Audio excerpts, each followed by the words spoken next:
Հայաստանում գործող 30% գենդերային քվոտան դեռևս իրական քաղաքական ազդեցություն չի ապահովում կանանց համար։ Այս համոզմունքին են փորձագետները հերթական համապետական ընտրությունների շեմին։ Չնայած 30% քվոտաներով կանանց ներկայացվածությանը ընտրացուցակներում եւ կուսակցություններում եւ դաշինքներում,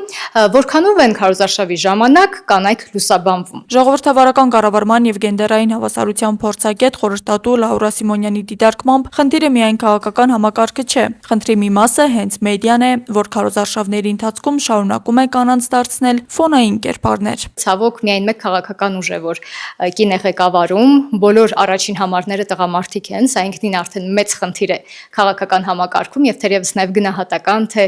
ինչ իրավիճակ է Հայաստանում կանանց քաղաքական մասնակցության եւ առաջնորդության, հատկապես պաստառներ, որոնք փակցվում են ամենուրեք, եթե նկատենք, մենք 21 թվականին էլ ենք դիտարկել, կանայք գրեթե ներկայացված չէին, կանայք եղել են շատ այսպես հետին պլաններում, շատ կարևոր է, որ թե վիզուալ, թե պաստառների վրա, թե հարցազրույց տալուց, թե տարբեր բանավեճերի մասնակցելուց համամասնորեն, գոնե համամասնորեն ապահովեն կանանց մասնակցությունը եւ տեսանելիությունը։ Հետազոտությունները ցույց են տվել, որ նախորդ ընտրությունների ժամանակ կին քաղաքական գործիչների լուսաբանումը որոշ դեպքերում կազմել է ընդամենը 4-ից 10%, այն դեպքում, երբ նույն քաղաքական ուժերը հրապարակային խոսում էին հավասարության մասին։ Պատկերը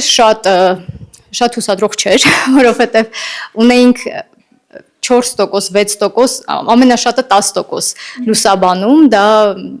մեղմ ասած համահունչ չէ մեր ունեցած 30% ներկայացվածությանը։ Փորձագետը նաև ուշադրություն է հրավիրում մեկ այլ վտանգավոր իրողության վրա՝ քաղաքական դիսկուրսի թունավոր մթնոլորտին։ Նրա խոսքով ագրեսիվ, թշնամական եւ բևեռացված քաղաքական միջավայրը ինքնին վանում է կանանց քաղաքականությունից եւ խրախուսում թիրախավորումը։ Ատելության թիրախավորման, արտաքինի թիրախավորման եւ այլ շատ բացասական երևույթների ձեռք մնալը հենց մեդիայի կողմից շատ կարեւոր է։ Մյուս կողմից մեդիայի եւ ռազմավարական հաղորդակցության փորձագետ, ռազմավարական հաղորդակցության խորհրդատու Հանես Ռումը զգուշացնում է մեկ այլ սպառնալիքի մասին՝ արտաքին տեղեկատվական միջամտությունների, որոնց մասին վերջին ժամանակներում խոսվում է անընդմեջ։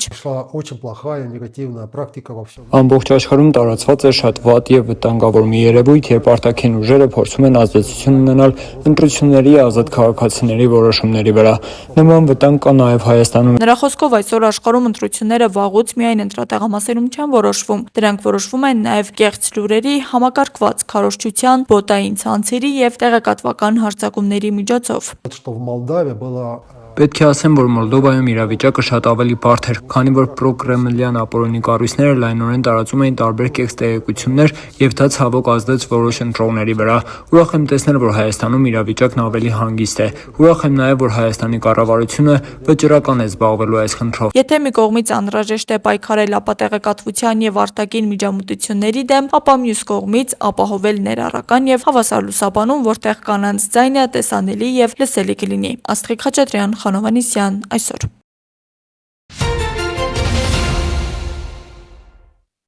Այս տարվա փետրվար եւ մարտ ամիսներին Սևանը տեսակավորում է ծրագրի շրջանակներում Սևան երիտասարդական ակումբ հասարակական կազմակերպությունը կրթական հանդիպումներ է անցկացրել Սևանի տարածաշրջանի դպրոցներում։ Ծրագրի նպատակն էր դպրոցականներին ներկայացնել թափոնների տեսակավորման կարևորությունը եւ ձևավորել պատասխանատու վերաբերմունք շրջակա միջավայրի նկատմամբ։ Կարծում եմ, որ տեսակավորման մշակույթի ձևավորումը պետք է հենց սկսենք դպրոցից եւ դասարանների ներսից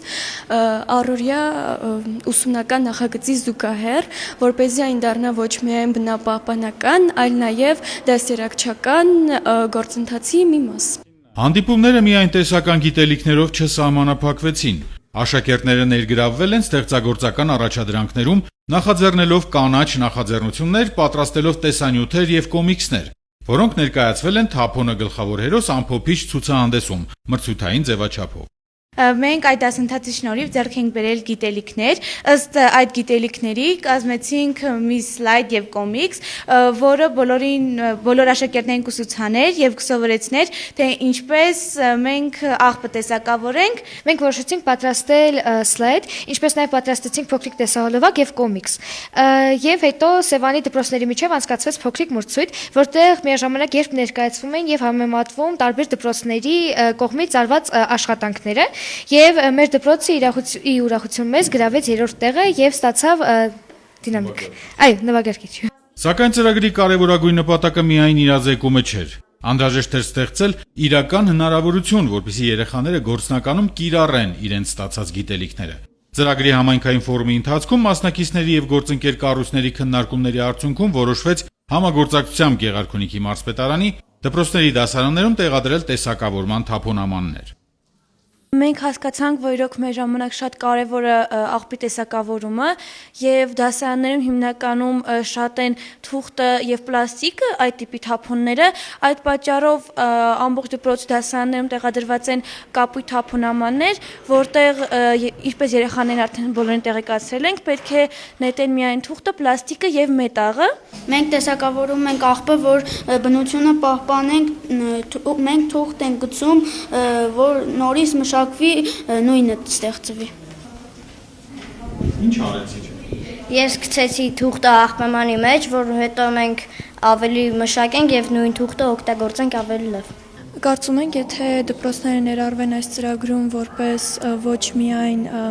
առաջադրանք ստացող, այլ իրականացնող կառույցներ, ապա նրանք կդառնան ավելի պատասխանատու տեսակավորողներ։ Այսօր դպրոցներում արդեն նկատելի են փոփոխությունները, աշակերտները սկսել են տեսակավորել թափոնները հենց դասարաններում։ Տեսակավորումը աստիճանաբար վերածվում է սովորության, դառնալով առօրյայի մի մաս, ոչ թե միայն տեսական գիտելիք։ Երեխաները դառնում են փոփոխության կրողներ, իրենց օրինակով ազդելով նաև ընտանիքների եւ շրջապատի վրա։ Մենք կարծում ենք, որ այդ մշակույթը պետքա սկսվի հենց փոքր տարիքից եւ հենց երիտասարդներն են, որ պետքա դա տարածեն։ Հասկացել ենք, որ կարելի է թափոնամաններ տեղադրել նաեւ դասարաններում եւ հիմա տեսնում ենք բավականին լավ արդյունք, որ դպրոցներում, դասարաններում արդեն դասարաններից սկսած տեսակավորումը շարունակվում է, ընտանիքներ եւ քաղաքը ունի ավելի գեղեցիկ տեսք։ Այս ծրագիրը ցույց է տալիս, որ կրթությունը, համագործակցությունը եւ գործնական քայլերը միասին կարող են բերել իրական եւ տեսանելի փոփոխության։ Եվ հենց այս փոքր քայլերից է ձևավորվում նոր մշակույթ, ավելի պատասխանատու եւ գիտակից համայնք ստեղծելու համար։ Սևանում թափոնների տեսակավորման համակարգը ներդրվել է 2025 թվականին Շվեդիայի ֆինանսավորմամբ Հայաստանի ամերիկյան համալսարանի Հակոբյան բնապահպանական կենտրոնի WPA ծրագրի շրջանակում։ Համայնքային ներգրավման եւ իրազեկման արշավն իրականացնում է Սևան երիտասարդական ակումբ հասարակական կազմակերպությունը։ Սուրեն Բարսեղյան, Գնել Հովհաննիսյան։ Տրամադրված անհատական պաշտպանիչ միջոցները։ Մասնագիտական կողմնորոշման նպատակով Զանգեզուրի պղնձամոլիբդենային կոմբինատը կրկին դռներն էր բացել աշակերտների առջև։ Կապանի տարածաշրջանի Գեղանուշ բնակավայրի միջնակարգ դպրոցի մի խումբ սաներ եւ ուսուցիչներ ոչ պակաս հետաքրքրությամբ էին բաց հանքից հետևում հսկա տեխնիկայի տեղաշարժին։ Կարելի է անվերջ խոսել այս աշխատանքի մասին, որտեղ ահռելի աշխատանքի կատարվել ու կատարվում է։ Իսկապես չես պատկերացնում տան նստած, բայց երբ մոտիկան մեզ տեսնում ես, այս ամեն ինչը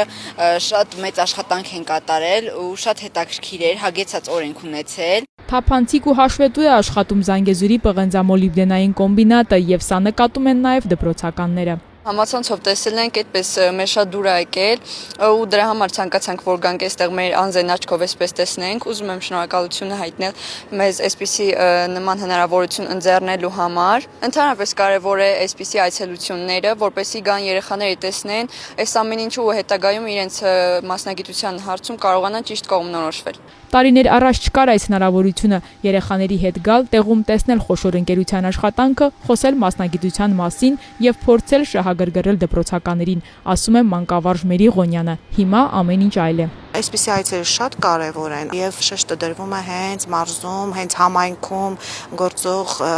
հանքարդյունաբերական ընկերություններին։ Մենք այցելել էինք Կապանի լեռնահարստացման կոմբինատ եւ հաջորդը նաեւ նպատակն էր այցելել Զանգեզուրի պղնձամոլիբդենային կոմբինատ, որտեղ մեր նախաձեռնությանը շատ այդպես ջերմ ընդունեցին։ Սպասելիքները արդարացվեցին ու նույնիսկ ավելի շատ բաներ տեսա։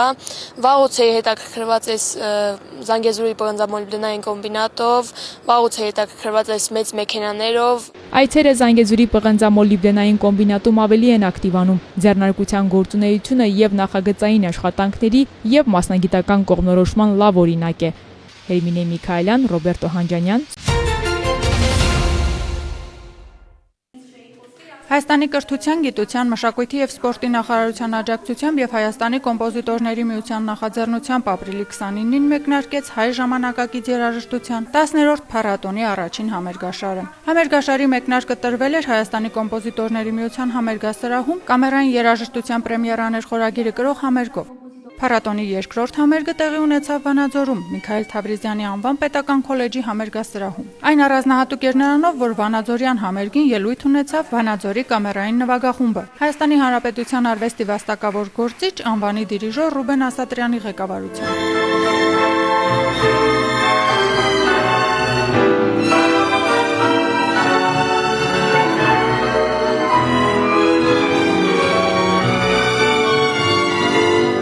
Փառատոնի կարևոր առաքելություններից է հայ կոմպոզիտորական արվեստի հանրահռչակումը, հայ ժամանակակից կոմպոզիտորների խրախուսումը ստեղծելու նոր ստեղծագործություններ։ Առաքելության ճանապարհները դուրս գալով մայրաքաղաքից պետք է շրջեին մարզերի տարբեր քաղաքներում։ Փառատոնի ընթացքում ներկայացվում են նաև պրեմիերաներ։ Հայաստանի կոմպոզիտորների միության նախագահը շեշտում է, որ շատ կարևոր է, երբ երիտասարդ կոմպոզիտորները առաջին անգամ լսում են իրենց ստեղծագործությունները։ Մենք հնարավորություն ենք տալիս երիտասարդներին լսել,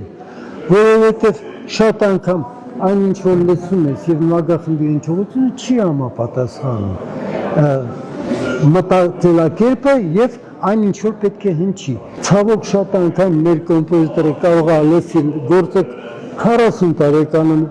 արդեն աճի տեղ չկա։ Դրա համար պետք է երիտասարդ ուժեր լինեն եւ ցանկություն լինի այդ երաժշտությունը հնչեցնել, դրանից հետո մենք կարող ենք ասել, հա, մենք ունենք ապագա։ Արդեն 20-30 տարեկանում մենք կարող ենք ասել, որ ունենք ապագա։ Մենք ստեղծում ենք ապագան։ Այս համերգը Հայաստանի կոմպոզիտորների միության եւ Վանաձորի կամերային նվագախմբի համագործակցության առաջին փորձը չէր։ Սա մեր արդեն երրորդ համերգն է, որ համագործակցում ենք կոմպոզիտորների միության փառատոներին, երրորդ անգամ ենք որ մասնակցում ենք, մեր համար ճիշտ ասած շատ ուրախալի է եւ մեծ պատիվ է, որ ստանում ենք առաջարկ մասնակցելու կոմպոզիտորների փառատոնի համերգներին։ Համերգային ծրագրի համար ընտրված էր ինչպես ժամանակակից, այնպես էլ արդեն դասական դարձած հայ հեղինակների նվագախմբային ստեղծագործություններ։ Էդվարդ Միրզոյան, Արնո Բաբաջանյան, Գրիգոր Հախինյան։ Իսկ որպես պրեմիերա հնչեց Աշոտ Արիյան, Ադաջո, Վահե Հայրապետյան, Ադաջո, Սիմոն Սարգսյան, Հավերժ Հիշատակ։ Փառատոնի շրջանակներում նախատեսված է բազմաժանր համերգներ՝ կամերային անսամբլային, երգչախմբային, երգեհոնային, նվագախմբային երաժշտության եւ այլն։ Համերգների մուտքն ազատ է։ Աշխեն Սուքեսյան, Դանիել Յավրյան։ Մայիսի 15-ին Ռուսաստանից Ադրբեջանի տարածքով Հայաստան կտեղափոխվի հացահատիկի հերթական խմբականակը։ Այդ մասին հայտնում են ադրբեջանական լրատվամիջոցները։ Հայաստան կուղարկվի 14 երկաթուղային վագոն, որոնք կտեղափոխեն 977 տոննա հացահատիկ։ Կիևի վրա ռուսական հրթիռների եւ ԱԹՍ-ների հերթական զանգվածային հարձակման հետևանքով զոհվել է առնվազն 24 մարդ, այդ թվում 3 երեխա, կան տասնյակ վիրավորներ։ Այդ մասին հայտնել է Ուկրաինայի արտակարգ իրավիճակների պետական ծառայությունը։ Կիևի քաղաքապետ Վիտալի Կլիչկոն մայիսի 15-ը քաղաքում սգո օր է հայտարարել։ Այդ օրը Կիևում կիչեցվեն պետական դրոշները, քաղաքում կարգելվեն ժամանցային բոլոր միջոցառումները։ Ուկրաինական զինված ուժերը հայտնել են, որ մեկ օրվա ընթացքում ռուսական բանակն Ուկրաինայի ուղղությամբ արձակել է 892 անօդաչու թռչող, որոնցից 710-ը կասեցվել է հակաօդային պաշտպանության միջոցով։ Պատերազմի ընթացքում առաջին անգամ հարձակման է ենթարկվել նաև Անդրկարպատյան մարզի մայրաքաղաք Ուժգորոդը։ Ուկրաինայի արտգործնախարար Անդրեյ Սիբիհան հայտնել է, որ Կիևի վրա զանգվածային օդային հարձակման կապակցությամբ իր գերատեսչությունը նախաձեռնելու է ՄԱԿ-ի անվտանգության խորհրդի նիստ։ Չինաստանի նախագահ Սի Ցինփինը մայիսի 15-ին փակ հանդիպում է անցկացրել պետական այցով երկիր այցելած Միացյալ Նահանգների նախագահ Դոնալդ Թրամփի հետ։ Ցին դրական է գնահատել ամերիկյան կողմի հետ շփումները։ Այցը պատմական է։ Միասին մենք հաստատեցինք Չինաստան-ԱՄՆ կառուցողական, ռազմավարական եւ կայուն հարաբերություններ ունենալու դիրքորոշումը, ասել է Չինաստանի նախագահը։ Նա հայտարարել է, որ Թրամփի հետ բանակցությունների արդյունքում կարևոր փոխհմբռնման են հասել կայուն տնտեսական եւ առևտրային կապերը պահպանելու, տարբեր ոլորտներում համագործակցությունն ընդլայնելու եւ միմյանց մտահոգությունները պատշաճ կերպով վերլուծելու վերաբերյալ։ Չինաստանի առաջնորդը կարևորել է բանակցություններում ձեռք բերված կոնսենսուսը պահպանելն ու հարաբերությունները ճիշտ ուղու վրա պահելը։ Դոնալդ Թրամփը Սի Ցինփինի հետ հանդիպումից հետո հայտարարել է, որ այդ երկիրը կարող է սկսել նավթ գնել Միացյալ Նահանգներից։ Սին ասել է, որ նրան դուր է գալիս այդ միտքը։ Կարծում եմ, դա տեղի կունենա։ Մենք չինական նավերն ուղարկելու ենք Տեխաս, Լուիզիանա եւ Ալյասկա, ասել է Թրամփը։ Հնարավոր գործարքի մասին այլ մանրամասներ հայտնի չեն։ Թրամփը նաև հայտարարել է, որ Չինաստանի նախագահը համաձայնել է գնել 200 Boeing ինքնաթիռ։ Մայիսի 13-ից 15-ը Չինաստան կատարած պետական այցի շրջանակում նրան ուղեկցել են ամերիկացի խոշոր գործարարներ, այդ թվում Boeing-ի ղեկավար եւ նախագահ Քելի Օրտբերգը։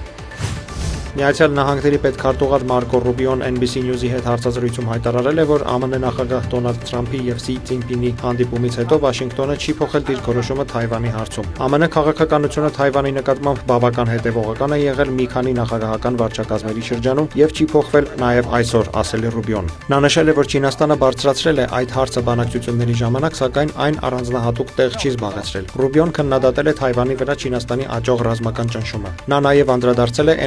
էներգակիրների համաշխարհային գներին։ Նախագահ Դոնալդ Թրամփը թույլ չի տա Իրանին մերձավոր արևելքում լարվածության պատճառով բենզինի գների աճն օգտագործել, որպեսզի հակամարտության կարգավորման շուրջ Վաշինգտոնի համար ոչ շահավետ գործարք կնքվի, հայտարարել է պետքարտուղարը։ Նա հիշեցրել է, որ ԱՄՆ-ում արդեն միջոցառումներ են ձեռնարկվել բենզինի գները պահպանելու համար եւ դրանք նվազելու են։ Դավիթ Մուրադյան Համայնքային ոստիկանության Շենգավիթի բաժնի ծառայողներն իրացնելով մայիսի 13-ին ստացած օպերատիվ տեղեկությունը պարզել են, որ Նոր Խարբերդ գյուղի 49-ամյա բնակիչը վարչական շրջանի ընտրատեղամասերից մեկում լինելով լիազոր անդամ, ընտրություններին մասնակցող կուսակցություններից մեկի օգտին քվեարկելու համար 68-ամյա համագյուղացուն 50,000 դրամ է տվել։ Ձերբակալման ժամանակ 49-ամյա տղամարդն իր վարած Toyota Magnish-ի մեքենայով փորձել է դիմել փախուստի, ինչը կանխվել է։ Կաշառք տալու հիմնավոր կասկածանքով նա ձերբակալվել եւ տեղափոխվել է Շենգավիթի բաժին, ապա կազմված սպասաթղթերի հետ ներկայացվել հակակոռուպցիոն կոմիտե։ Հիշեցնենք, որ ընտրակաշառք տալը, ստանալը, ինչպես նաև ընտրության ժամանակ բարեգործության արգելքը խախտելը քրեորեն պատժելի արարք են։ Կոչ ենք անում զերծ մնալ հակաօրինական գործողություններից։ Հայաստանի հակակոռուպցիոն կոմիտեի եւ ազգային անվտանգության ծառայության աշխատակիցների կողմից համատեղ ձեռնարկված միջոցառումների արդյունքում փաստական տվյալներ են ստացվել այն մասին, որ ազգային ժողովի ընտրություններին մասնակցող կուսակցություններից մեկի Հայաստանի Լոռու մարզում գործող մի շարք գրասենյակների համակարգողներ 2026 թվականի հունիսի 7-ին կայանալիք ազգային ժողովի ընտրություններին իրենց օգտին քվեարկելու դիմաց նախապատրաստել են ընտրողներին տալ ընտրակաշառք, ինչպես նաև խոչընդոտել նույն մարզի մի շարք բնակիչների ընտրական իրավունքի ազատ իրականացմանը։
ոչ ոք չի անի։ Եթե մի խոսք օրինակ